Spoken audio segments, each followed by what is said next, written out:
Hey everybody, it's Jason Blaha here, and now that my two obligatory informative videos are done for the day, it's time to talk about current events in the online fitness community, and I have a doozy for you guys today. It's going to be a spin-off of a video Nick's Power and Strength did, which I'm going to link down below. And let me put on my +5 hat of weaponsmithing, work on skilling up my crafting a little bit, and let's talk about this. Alright. Nick made a video, and I'll address this to Nick, because someone I know who talked to me about making this video already has been in contact with him. We have a go-between, and he told Nick that I'm going to make this video, so Nick is going to watch it, and he said he'd look forward to seeing it. Nick, I actually kind of like what you do.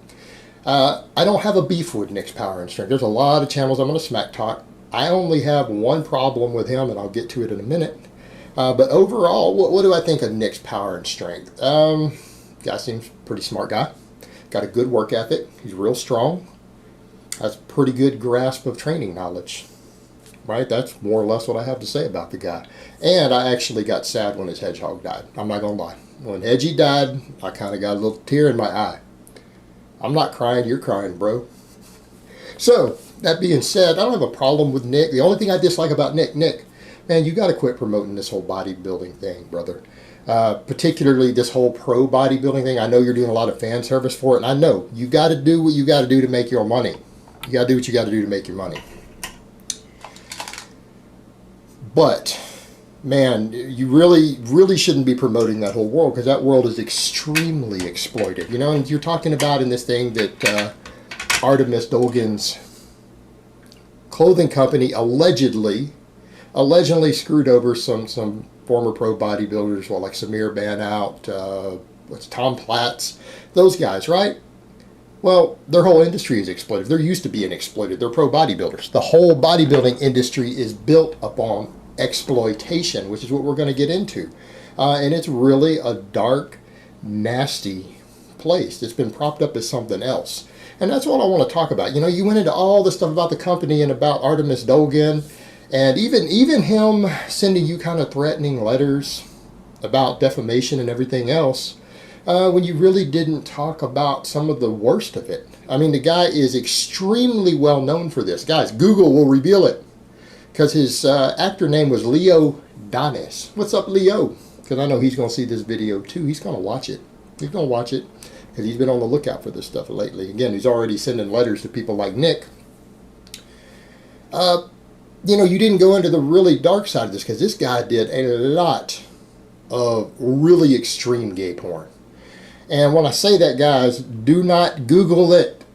Do not Google it, because it's easy to find a lot of it. I unfortunately had a bunch of it sent to me by someone who wanted me, a friend who wanted me to cover the video. And just a go-between. So, dude, you got to cover this, because you're the one person who will do it and not care.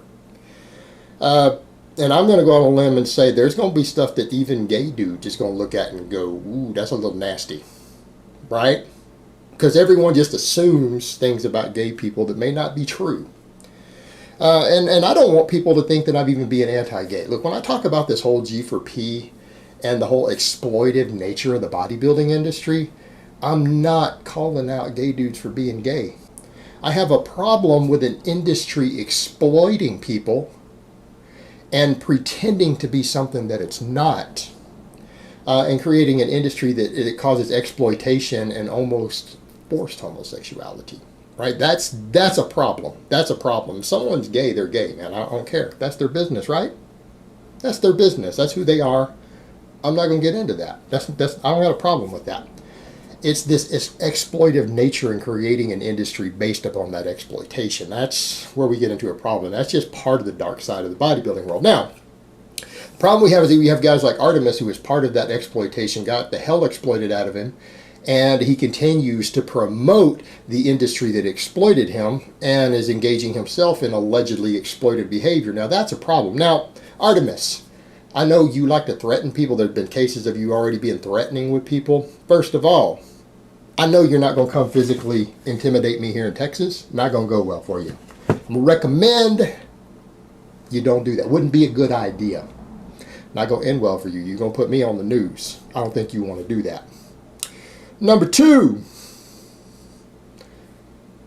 I live in Texas. It's an anti-slap state. I already have discussed and have been in his office before and have an agreement with a defamation attorney here in Texas, one who successfully won $1 million a couple years ago to one of his clients who was the defendant, who got sued for defamation, and the person who sued him, the state of Texas, collected $1 million from him in fines. It's an anti-slap state.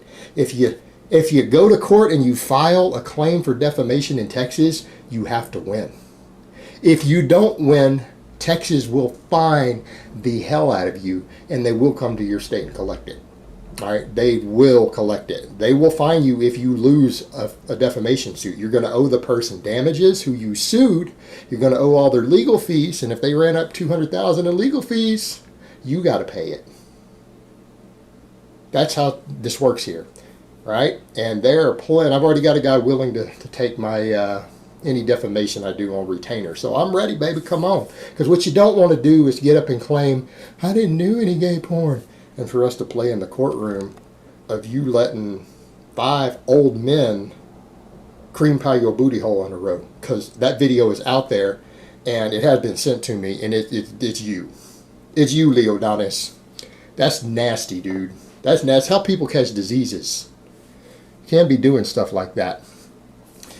But, you know, back to the point. That's the problem there. This is a guy who did a bunch of gay porn and kind of got exploited, and that's how he made his come up. And that's the problem with bodybuilding, man. You guys need to think about that. All these pro bodybuilders you follow, you need to understand how many of them had to sell their body to get where they are. And that's the problem too, you know, is that the whole bodybuilding world and the judges, you'd be shocked how many of the judges, gay dudes with a muscle fetish. Now, I'm not going to blame them. Look, as straight dudes, what do? Straight dudes, we do what we got to do to get pussy, right? We do. Guys do that. That's how we are. We're always on the hunt. When we're single, we're on the hunt, man. We are looking. Don't you guys think gay dudes do the same stuff? And I'm not going to lie, man. If I was a gay dude and I had a muscle fetish, I'd sure as hell become a bodybuilding judge. Why wouldn't you? That's going to give you easy access.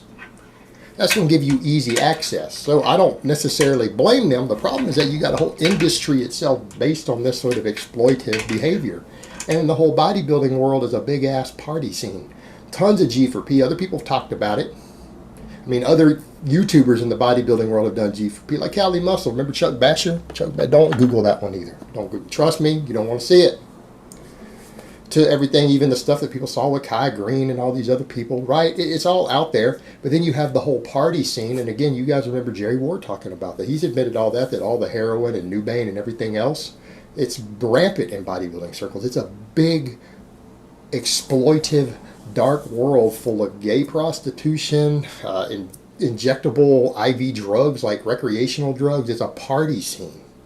And it's being promoted as this fitness thing. And that's the problem I have, man, is that this whole bodybuilding thing is marketed to young, insecure men. And it's twofold in nature. And it's very predatory. It's very predatory.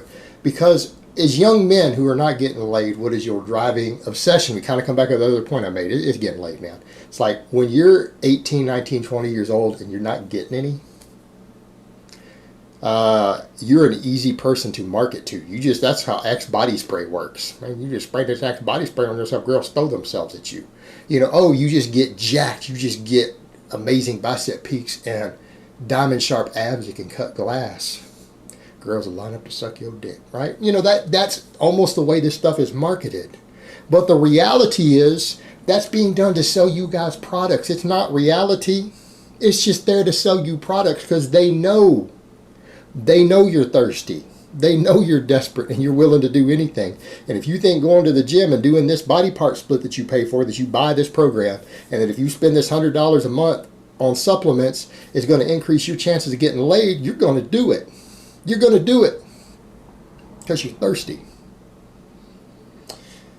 But what happens, and what all these other guys have told you, everyone from the Hodge twins to even I think Jordan Feigenbaum mentioned that, you start getting jacked, you don't get more girls, you get a bunch of dudes coming at you. You might get an occasional girl hit on you, but the amount of dudes that hit on you is going to be 10 dudes for every girl. That's what ends up happening, right?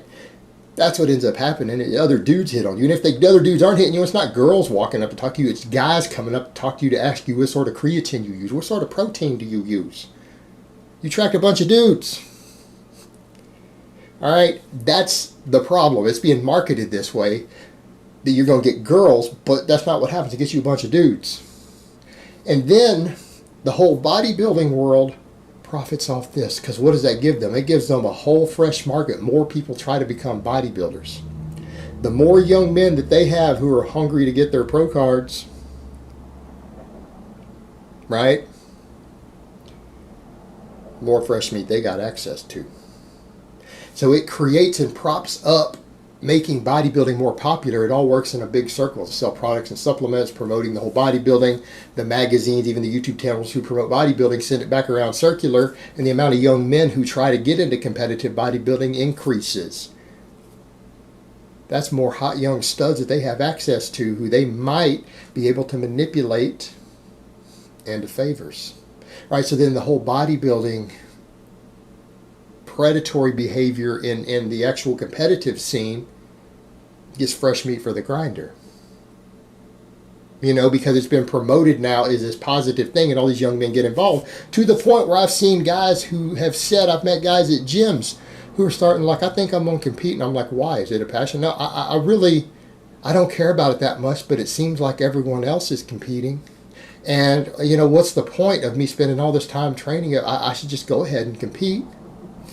You know, it just promotes it as something they just need to do now. Anyone who's serious about training now in the gym, who cares about their physique instead of whatever performance, they feel they got to go compete. And I'm not saying strength people don't do the same thing. Tons of those guys, well, maybe I should go do powerlifting meet. Okay, that's a little bit different there. You're not going to be trading sex favors to the judges at a powerlifting meet, at least the majority of the time. Probably can't say it's never happened. But, you know, I'm not saying people never bribe judges in certain ways. But is not going to be as commonplace, and it's not going to be like that. And the problem you have is that it just promotes it. More and more guys get involved. And it creates all this vicious cycle of exploitation. You know, and that's exactly what you end up seeing. Then you guys see guys like the Artemus doing this. That's exactly what happened. And he got sucked in, got the hell exploited out of him. And instead, what's he do? He goes on and continues to promote the same industry that he knows led to all that exploitive behavior to him.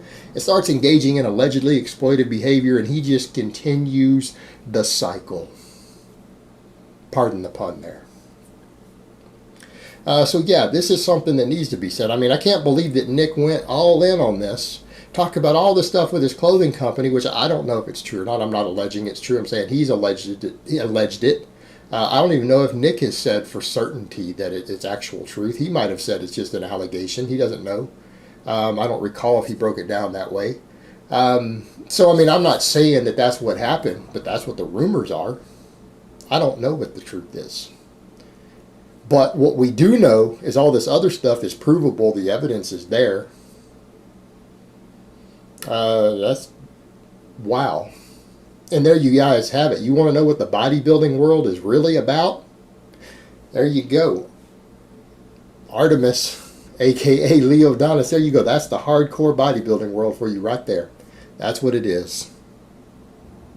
And then people wonder why I kind of say, man, trust me, you don't want to get involved in this scene. Just train for yourself. Train for strength. Train to be a better person.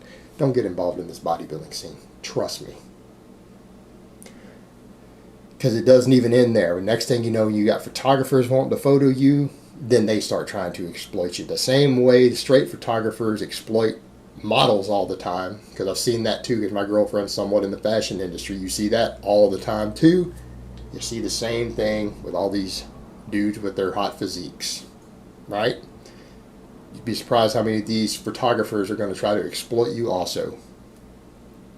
You know, it's just a dark world you don't want to get involved with. Alright guys, but that's really all I have to say on that today. I hope it's been informative, and I will talk to you guys next time.